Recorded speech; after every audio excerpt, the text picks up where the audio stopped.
19 साल की थी जब मेरी शादी हुई थी। मुझे ससुराल जाते ही पता चला कि उस लड़के के और भी बहुत सी लड़कियों के साथ अफेयर्स हैं, जो कि वो लड़कियां हमारी शादी पर भी आई हुई थी। वो मुझे टाइम ही नहीं देते थे। उस लड़के को उन लड़कियों से फुर्सत ही नहीं मिलती थी। मेरे होने ना होने से उस लड़के को कोई भी फर्क नहीं पड़ता था। जब मैं उस घर में आई तो बस फिर उस घर में मुझे एक नौकरानी की तरह तीसरे दिन ही काम पर लगा दिया गया। उसके बाद गाड़ी में एक लड़की आती, उसके साथ एक लड़की जाती, और मुझसे अगर जरा सा काम करने में देर हो जाती तो वो मुझे सबके सामने जलील करता था। वो मुझे सबके सामने मारता था। मेरी घर में एक नौकरानी से भी बदतर हैसियत थी। मुझसे कोई इज्जत से बात नहीं करता था, कोई मुझसे प्यार नहीं करता था। वो मुझे हर बात में सबके सामने झूठा बना देता था। मेरी थोड़ी सी भी उस घर में इज्जत नहीं थी। अगर कभी अपने घर वालों से बात करवाने का कहती तो सिर्फ इतनी सी बात कहने पर भी वो मुझ पर तशद्दुद करने लगता था। मुझे बेरहमों की तरह मारता था। अगर मेरे घर वाले भी मुझे कभी कॉल कर लेते तो वो मेरे सामने बोल देता था कि मैं घर पर नहीं हूं। ऐसे ही मुझे मार खाते खाते बिना किसी कसूर के इस घर में रहते हुए 6 महीने गुजर गए। फिर उसके बाद बड़ी ईद आ गई। उस ईद वाले दिन मेरी बड़ी बहन ने मुझे कॉल कर ली तो वो कहती कि अपने भाई से बात कर लो।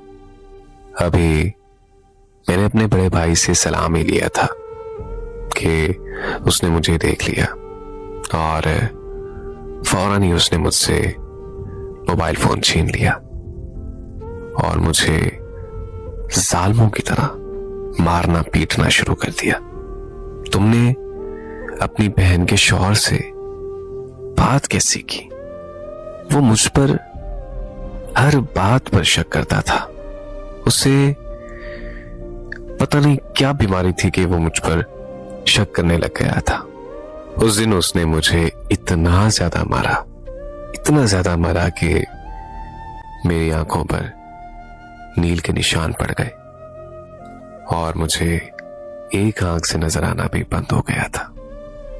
अगले दिन अचानक से मेरे भाई और मेरी अम्मी मुझसे मिलने आ गए।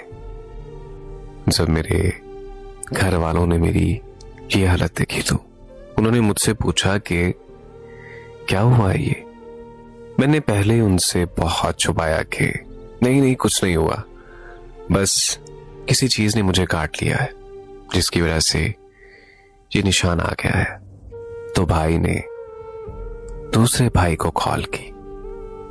जब मेरे भाई को पता चला कि उन्होंने मुझे मारा है तो वो मुझे वहां से आकर ले आए। फिर कुछ दिन बाद उसने कुरान पाक की कसम खाई कि अब ऐसा नहीं होगा। मुझसे जाने अनजाने में जो कुछ भी हो गया मैं उसकी दिल से माजरत खाऊं। तो मेरे बड़े भाई ने मुझे दोबारा भेजने का फैसला कर लिया। मैंने अपने भाई को कहा कि भाई मुझे नहीं जाना, मुझे यहीं पर रहना है। तो मेरे बड़े भाई ने मुझे कहा कि सिर्फ एक बार मेरी खातिर चली जाओ। मैं सिर्फ और सिर्फ अपने भाई की खातिर चुप कर कर चली गई। जैसे ही मैं घर पहुंची उसने मुझे एक बार फिर से बहुत ज्यादा मारा। उसने मुझे कहा कि ये कभी भी मत समझना कि मैं बदल गया हूं, ये बस तुम्हें यहां पर लेकर आने का बहाना था, जो कि अब मैं तुम्हें यहां पर ले आया हूं। ऐसे ही हमारी शादी को 9 महीने और गुजर गए और मुझे हमल हो गया। ये सब होने के बाद भी वो इंसान फिर भी ठीक नहीं हुआ। एक दिन वो मेरे जहेज का सामान सेल करने लगा। मैंने उसे रोका तो उसने मेरा बाजू काट दिया और मुझे कह रहा था कि मार के कहीं फेंक दूंगा और ये कहूंगा कि वो किसी के साथ भाग गई है। उस दिन उन लोगों ने पूरी तैयारी कर ली थी मुझे मारने की। मेरी जेठानी ने मुझे मोबाइल दिया।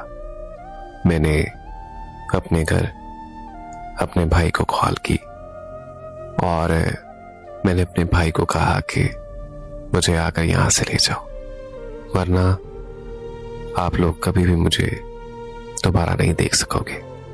मेरे भाई लोग सब आ गए। उन लोगों को ये पता चल गया था कि मेरे भाई आ रहे हैं, तो उन लोगों ने मेरा गला दबाकर मुझे मारने की भरपूर कोशिश की, लेकिन वो नाकाम रहे, क्योंकि हमारे पड़ोस वालों को पता चल गया था कि इन लोगों ने मुझे मारने की कोशिश की है। उसके बाद उन्होंने मुझे बचा लिया।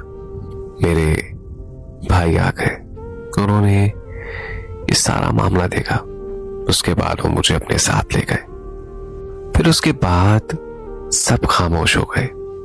वो इस वजह से क्योंकि मैं प्रेग्नेंट थी कि शायद वो अपनी औलाद देखकर ठीक हो जाए, पर ऐसा कुछ भी नहीं हुआ। उसने मुझे बहुत ज्यादा जलील किया। मेरे बर्दाश्त की एक हद थी जो कि उस वक्त खत्म हो गई थी। फिर उसके बाद मैंने एक फैसला कर लिया। मैंने कोर्ट में जाकर तलाक ले ली।